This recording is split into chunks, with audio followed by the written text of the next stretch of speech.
Change and COP29।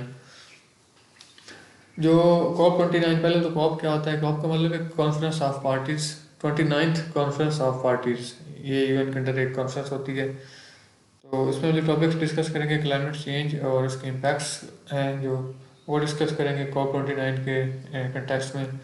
Green world solidarity year Azerbaijan जो celebrate कर रहा है उसके बारे में डिस्कस करेंगे, और कार्बन न्यूट्रल का मतलब क्या है और ये इसका मतलब क्या इम्पैक्ट है, क्या फ़ायदा है, वो डिस्कस करेंगे। क्लाइमेट चेंज के जो इम्पैक्ट्स हैं उनमें पाकिस्तान जो है वो बहुत ज़्यादा सफ़र कर रहा है, और दूसरी कंट्रीज़ में भी इसकी वजह से बहुत ज़्यादा तबाही फैल रही है। ग्रीन हाउस गैसेस और कार्बन डाइऑक्साइड की जो मिशन हो रहा है उसकी वजह से ग्लोबल टेम्परेचर बढ़ रहा है, सैलाब आ रहे हैं, और इसके अलावा जो है फेमाइन्स वो भी बढ़ रहे हैं। चलिए ग्रीन हाउस गैसेस तो वो थोड़ा डिस्कस करते हैं ये क्या होती हैं। ग्रीन हाउस गैसेज या ग्रीन हाउस इफेक्ट ये एक मतलब वो गैसेज हैं। अब जब हमारे पास एटमॉस्फेयर से बाहर से एनर्जी आ रही है, सूरज की रोशनी आ रही है एनर्जी की सूरत में, तो जब वो आती है तो वो ज़मीन पे टकराती है, यहाँ से वापस रेडिएट होकर वो वापस स्पेस में जाना जाती है। ग्रीन हाउस गैसेज जो ये क्या काम करती हैं कि ये जो रेडिएट होकर वापस जाने वाली एनर्जी है उसको एटमॉस्फेयर के अंदर ही रोक लेती हैं, जिसकी वजह से ग्लोबल टेम्परेचर है जो वो राइज हो रहा है। तो ये कहते हैं ग्रीन हाउस इफेक्ट। और जो गैसेज उसको मतलब ये काज कर रही हैं, इस इफेक्ट का काज बन रही है, उनको ग्रीन हाउस गैसेज कहते हैं, जिनमें जो मेनली सबसे बड़ी जो रीज़न है वो कार्बन डाइऑक्साइड ही है।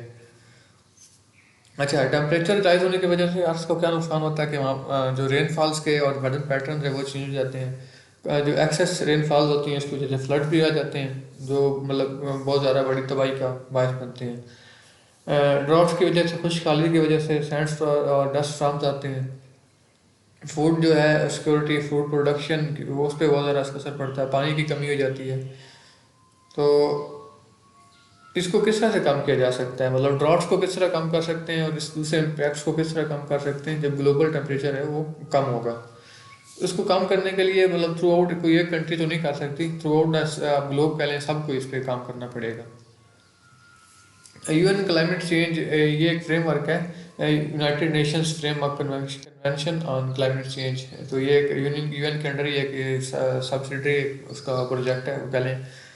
तो इसका काम क्या है कि ये जो ग्लोबल टेम्परेचर जो पहले ही तकरीबन 1.1 डिग्री सेल्सियस जो वो राइज हो चुका है उसको कंट्रोल करने के लिए ये एक इदारा जो है बनाया गया था कि किस तरह इस सारे क्लाइमेट चेंज को किस तरह से कंट्रोल किया जा सकता है। इसकी तकरीबन 198 जो पार्टीज हैं, मेंबर्स हैं इसके। और ये पेरेंट ट्रीटी है पेरिस एग्रीमेंट की, मतलब पेरिस एग्रीमेंट जो है इसी के एंटर किया गया था 2015 में। तो पेरिस एग्रीमेंट वो भी बेसिकली इसी पे है कि जो ग्लोबल टेम्परेचर है वो मतलब इस सेंचुरी के एंड तक वो 1.1 जो पहले ही हो चुका उसको 1.5 डिग्री सेल्सियस से ऊपर न चलने दिया जाए। मतलब जो ग्लोबल राइज इन टेम्परेचर है वो 1.5 डिग्री से ज़्यादा इस पूरी सर्दी में ना हो। ये जो पेरिस एग्रीमेंट का मेन पॉइंट है। COP29 ये कॉन्फ्रेंस है जो हर साल होती है, क्लाइमेट चेंज कॉन्फ्रेंस भी इसको कहते हैं, United nation climate change conference. तो हर साल ही ये मुख्तलिफ जगहों पे हेल्ड की जाती है क्लाइमेट चेंज को रोकने के लिए, उसको मतलब उसके खिलाफ ऐसी स्ट्रैटेजीज बनाने के लिए कि जिससे डिज़ास्टर्स हैं उनको कम से कम किया जा सके। तो इस साल ये COP29 जो है ये अज़रबैजान जो है वो उसके शहर वाको में मुनक़िद हो रही है, हेल्ड हो रही है। इससे पिछले साल COP28 जो थी वो यूएई में हेल्ड हुई थी। तो COP29 जो 11 से 22 नवंबर तक 2024 तक ये अज़रबैजान के शहर बाकू में हेल्ड होगी। तो जो मतलब अज़रबैजान है वो प्रेसिडेंसी भी इस इंटरनेशनल एक्टिविटी की इनकमिंग प्रेसिडेंसी भी इनके पास ही होगी। तो तकरीबन 70 से 80 हज़ार जो गेस्ट इसमें वो आने वाले हैं। तो इसके साथ एक और जो है अज़रबैजान वो बहुत ज़्यादा काम कर रहा है क्लाइमेट चेंज के ऊपर। यूएई अज़रबैजान ब्राज़ील जो मिल के ना इस पे मतलब बहुत ज़्यादा काम कर रहे हैं, इनका एक टर्का बना हुआ है ग्लोबल क्लाइमेट चेंज के खिलाफ। तो COP29 के गोल्स जो हैं वो ये हैं कि फॉसिल फ्यूल का जो इस्तेमाल है उसको ख़त्म करने की तरफ जो है मतलब एक नया जो है कदम बढ़ाया जाए। फंडिंग जो है जो क्लाइमेट चेंज की वजह से हो रही है, सॉरी जो लॉस हो रहा है क्लाइमेट चेंज की वजह से, उसके लिए फंडिंग की जाए। ग्लोबल एफर्ट्स को है वो स्ट्रेंथन किया जाए, इंक्रीज़ किया जाए क्लाइमेट चेंज को कॉप करने के लिए। और क्लाइमेट चेंज को जो है रोकने के लिए नेचर कंजर्वेशन की तरफ जो है वो तवज्जो दी जाए। इसके अलावा क्लाइमेट सॉल्यूशन जो है, प्रैक्टिकल क्लाइमेट सॉल्यूशन हैं, मतलब ग्रीन एनर्जी हो गई या दूसरे जो इस तरह के तरीक़ाकार एनर्जी प्रोडक्शन के, उनको मज़ीद से मज़ीद जो है बढ़ाया जाए। ओके, अज़रबैजान के जो फाउंडर थे, मतलब नेशनल लीडर थे, हैदर अलीफ, तो उन्होंने जो मतलब कंट्री को एक रोड मैप दिया था, वो था फॉसिल फ्यूल के ज़रिए से जो मतलब वो अपनी एनर्जी जो है वो यूज़ कर रहे हैं, मतलब अपनी इकॉनमी को स्ट्रेंथन कर रहे थे, क्योंकि उनके पास फॉसिल फ्यूल के बहुत बड़े रिसोर्सेज मौजूद हैं। तो अभी उनके लिए मतलब नॉन फॉसिल फ्यूल की तरफ जाना एक वो मुश्किल काम है, लेकिन इसके बावजूद वो सक्सेसफुली इसको कर रहे हैं। वैसे लॉज बना रहे हैं, रूल्स बना रहे हैं, प्रोग्राम डिज़ाइन कर रहे हैं कि जिसकी वजह से वो फॉसिल एनर्जी के बजाय ग्रीन एनर्जी और दूसरे रिन्यूएबल सोर्सेज हैं उनको वो इस्तेमाल कर सकें। तो इकॉनमिक इंडिपेंडेंस जो थी वो मतलब बेसिकली इसी के ऊपर रखी गई थी इनकी, अज़रबैजान की। तो रिन्यूएबल एनर्जी की तरफ उनका जाना ये मुश्किल तो है, लेकिन उनके लिए कदर आसान इस तरह है कि कैप्शन सीड से इससे वो बहुत ज़्यादा जो बेनिफिट ले सकते हैं। वहाँ से वो वेव एनर्जी के ज़रिए, इसके अलावा विंड विंड पावर के ज़रिए, विंड एनर्जी के ज़रिए, टाइडल एनर्जी के ज़रिए वो बहुत ज़्यादा प्रोडक्शन अपनी एनर्जी की इससे कर सकते हैं। तो अज़रबैजान जो है वो ग्रीन वर्ल्ड सॉलिडरिटी ईयर मना रहे हैं इस साल।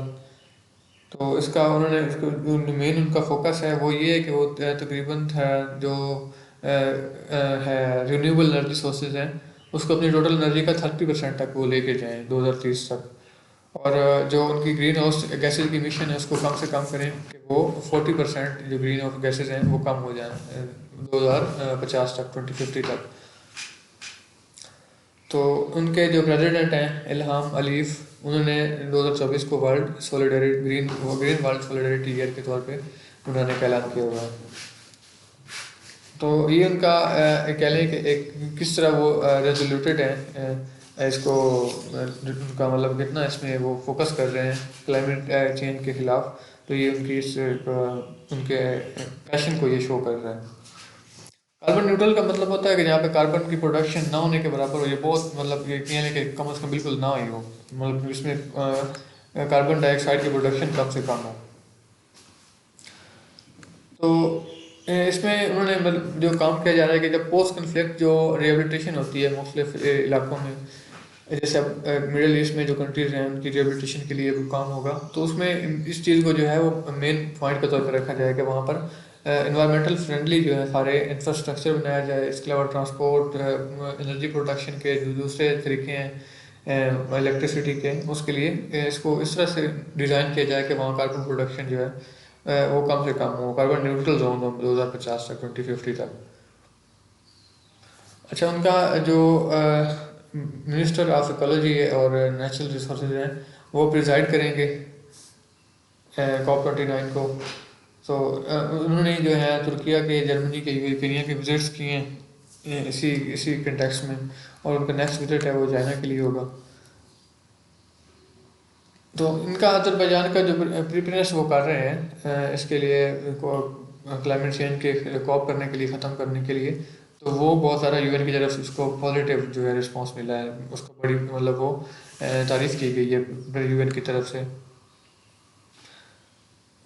जो इस इनकी ये प्रेसिडेंसी और आगे जो इनकमिंग प्रेसिडेंसी है उसका क्या फ़ायदा हो रहा है कि वो मुख्तलिफ जो पार्टीज़ हैं, मुख्तलिफ कंट्रीज़ हैं, उनको इसमें इंगेज रखेंगे through out the year, ministerial level पे, हेड ऑफ डेलीगेशन लेवल पे। तो उसको वो इंगेज रखेंगे। इसका फ़ायदा क्या होगा कि जो मतलब कि बुली बस्ती चीज़ नहीं बनेगी क्लाइमेट चेंज की। एक साल में इसको एक दफ़ा इस तरह से याद किया जाता है, फिर भूल जाते हैं सब। तो इस तरह इससे मतलब नहीं होगा इस तरह के, वो मतलब थ्रू आउट द ईयर इसको इंगेज रहेंगे। तो ऑर्गेनाइजेशनल कमेटी है जो इसकी, उसने जनवरी 2024 में मुख्तलिफ जो सेशंस हैं वो हेल्ड किए हैं ताकि जो मतलब प्रिपरेशंस हैं इसके लिए, कॉन्फ्रेंस के लिए, उनको किस तरह से शुरू किया जा सके और उसको मतलब एक अच्छे तरीके के साथ, बेनिफिटिंग मैनर के साथ, मुनासिब तरीके से किस तरह से उसको हेल्ड किया जाए, इस पर वो काम कर रहे हैं। तो चेयरमैन जो इस कमेटी के हैं, ऑर्गेनाइजेशनल कमेटी जो है COP29, जिसके चेयरमैन है वो समीर नुरीफ हैं। तो ये हेड ऑफ प्रेसिडेंशियल एडमिनिस्ट्रेशन है मतलब अजरबैजान के। तो इससे इनको जिनके प्रेसिडेंट हैं प्रेसिडेंट अलीफ, उन्होंने ये मतलब इस पे नामजद किया है। तो ये उनका किस हद तक वो इसमें पैशनेट है इस काम में, ये शो करता है कि वो अपने ऑफिस से डायरेक्टली इसको डील कर रहे हैं। मतलब प्रेसिडेंट अलीफ वो अपने ऑफिस से इसको डायरेक्टली जो सारी प्रिपरेशन है उसको वो देख रहे हैं। अच्छा, दुबई में भी ये खुद ही गए थे। दुबई की जो हुई थी COP28, उसमें ये पर्सनली मतलब ये इन्वॉल्व हुए थे प्रेसिडेंट अलीफ। उससे ये उन वहाँ पे जाकर वो जो UN के सेक्रेटरी जनरल हैं उनसे मिले थे, UAE के प्रेसिडेंट के साथ मिले थे। और इसके अलावा जो मुख्तार बाबाइफ जो थे अजरबैजान के रिप्रेजेंटेटिव, वो भी वहाँ पे जाके उन्होंने UN के मतलब UAE में जाके उन्होंने अपनी स्टेट की तरफ से जो मेजर्स लिए गए हैं क्लाइमेट चेंज के लिए, उसको उन्होंने वहाँ पे शेयर किया था। अजरबैजान का जो इसमें वो जो अपने गोल उन्होंने सेट किया है कि वो एनर्जी एफिशिएंसी को मज़ीद से मज़ीद बढ़ा रहे हैं, और लो कार्बन इमिशन, लो जो गैसेज इमिशन की ट्रांसपोर्टेशन है उसकी तरफ वो जा रहे हैं, उसको चेंज कर रहे हैं उसकी तरफ। और इसके अलावा अर्बन ट्रांसपोर्ट में वो इनोवेशन ला रहे हैं, जैसे कि इलेक्ट्रिकल जो व्हीकल्स हैं उनकी तरफ वो जा रहे हैं ताकि फॉसिल फ्यूल्स का इस्तेमाल कम से कम हो सके। वेस्ट मैनेजमेंट के लिए और वो जो इंडस्ट्रीज का वेस्ट है उसको मैनेज करने के लिए वो भी मुख्तलिफ टेक्नोलॉजीज को अडॉप्ट कर रहे हैं। इसके अलावा जो क्लाइमेट चेंज को कंट्रोल करने के लिए जो मेन एक पॉइंट है वो फॉरेस्ट है, फॉरेस्ट को बढ़ाना, रिफॉरेस्टेशन, उस पर वो काम कर रहे हैं। फाइनली कंक्लूड करते हैं कि पाकिस्तान जो है ना कार्बन पर मतलब प्रोडक्शन का 1% है। वर्ल्ड कार्बन प्रोडक्शन जो ग्रीन हाउस गैसेज है उसका 1% पाकिस्तान जो है वो पैदा कर रहा है। लेकिन जो पाकिस्तान इससे ज़्यादा बहुत ज़्यादा इफेक्ट हो रहा है क्लाइमेट चेंज। तकरीबन 18वें नंबर पे पाकिस्तान 191 कंट्रीज़ में से 18th मतलब वास्ट स्टेट कंट्री पाकिस्तान है। अगर पावर्टी के तौर पे हिसाब से देखा जाए, मल्टी डायमेंशनल पावर्टी के हिसाब से, तो पाकिस्तान से जो है 37 नंबर पे है इसमें।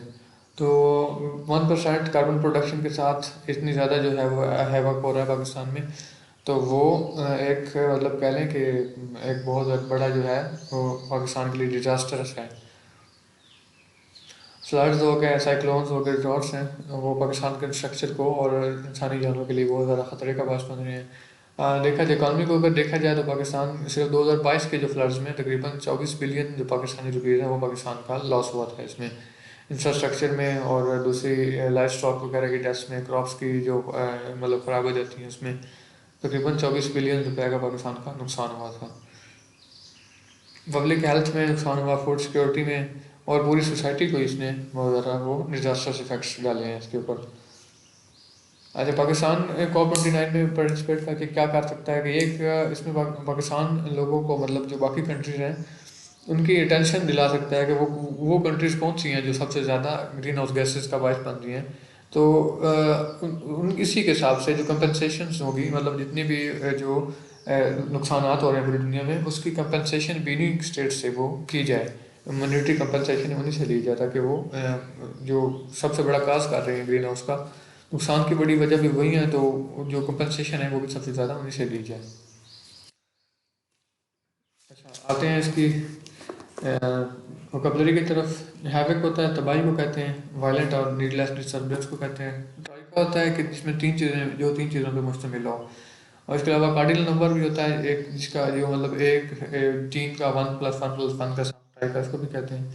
कंपनसेशन होता है तलाफी करना, समथिंग गिवन एज और रिसीव्ड एज पेमेंट और रिपेरेशन। ट्रांजिशनिंग होता है एक जगह से दूसरी जगह मुंतकिल करना, एक चीज़ से दूसरी चीज़ पे मुंतकिल करना। ओवरसीइंग होता है कि रहनुमाई करना, किसी चीज़ को देखना और उसके ऊपर से रहनुमाई करना, वॉच एंड ट्रैक्ट होता है। साइक्लोन्स होते हैं, ये रोटेटिंग विंड स्टॉर्म्स को साइक्लोन कहते हैं। ये क्वेश्चन है हमारा कि goals of Azerbaijan for COP29, कौन कौन से गोल उन्होंने सेट किए हुए हैं उसके कमेंट बॉक्स